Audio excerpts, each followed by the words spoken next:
Hello and welcome to ChinnyVision 2, a channel that I've set up because I don't want to put certain stuff on the main channel because it's not retro or not interesting enough. But you'll remember I had problems with an IBM Model M keyboard that I bought on the replica ones, or not replica, but the new ones that you can buy, and it never improved, it never got any better.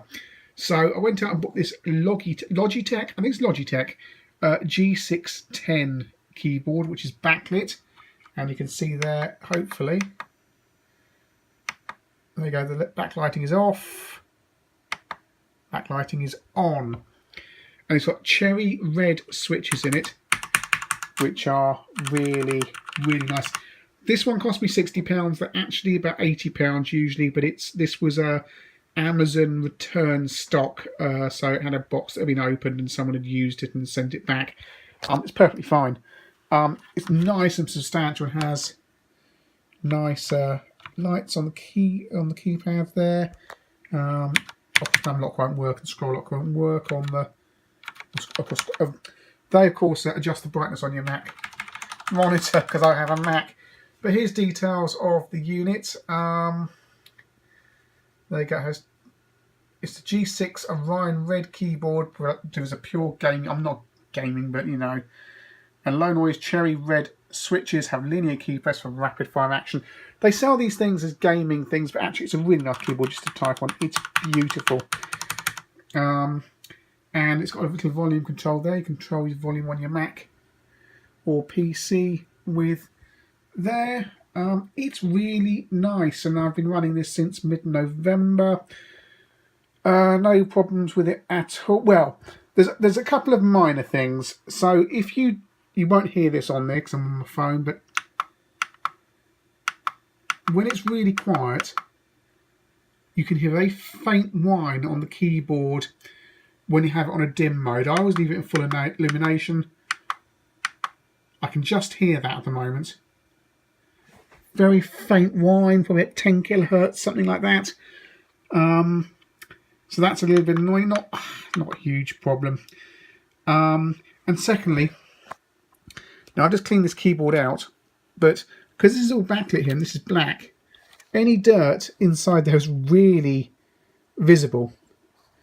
So you can see that in there. So you regularly, and on the top as well, so you regularly have to clean this in a way that I've never noticed with any other keyboard in my life.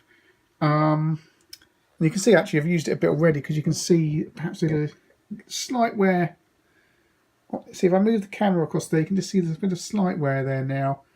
So I'm hoping, but these are see-through here, not etched. So I think they should last a long time. So it's a really nice key. I like the font they've used as well. It's really nice. You can see a little bit. Again, the main gripe is just how the dirt shows up on it, but I really like it. I think that's £60 well spent. I wish I'd never set eyes on that IBM Model M. To go with it, because my mouse was getting pretty manky. This is my mouse from 2008, a Microsoft mouse I also bought, and this was £40, I think, a G403 mouse here, which I got to colour cycle. I just thought that looked cool, but it's really, really precise and lovely. And you've got a scroll wheel there that changes colour, another button there, so you can change the DPI there between those two buttons. But it's all controlled through, I've lost my mouse cursor, this software here, which works on a Mac or a PC. So here we've got the settings for the mouse, and it has onboard memory, so it remembers its settings. I'm trying to view this through the viewfinder, right. So you've got all these DPI settings here, which are brilliant. So if I click the button there, oh, wrong button, oh. There's a button on here somewhere. There we go. That button there. So I've changed the DPI. Now it's gone to really super. That's normal.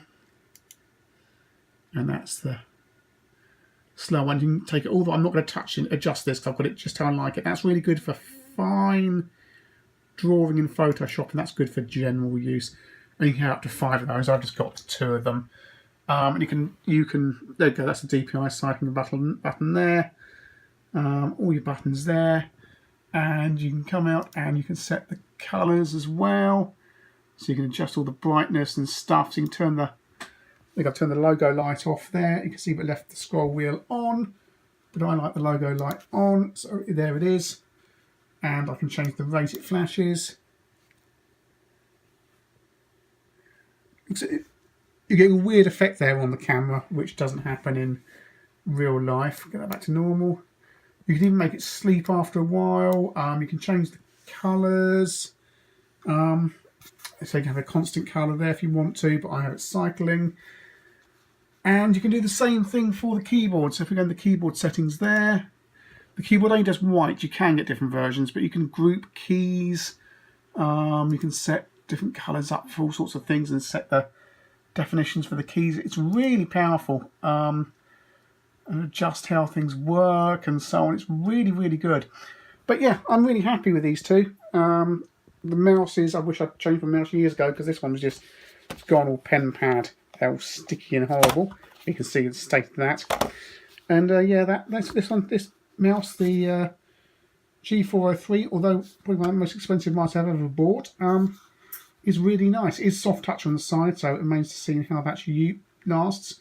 But in 2 months, yeah, happy with that. And dirt issues aside, on the keyboard here, which, as I say, is the Cherry. Let's get it up. There you go.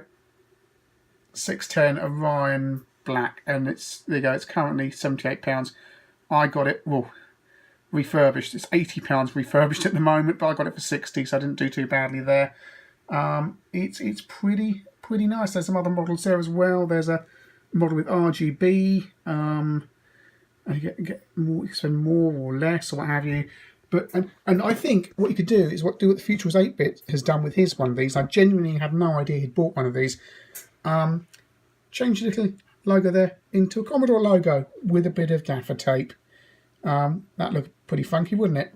So actually have a Commodore keyboard. Pretty cool. But yeah, this is something I can recommend.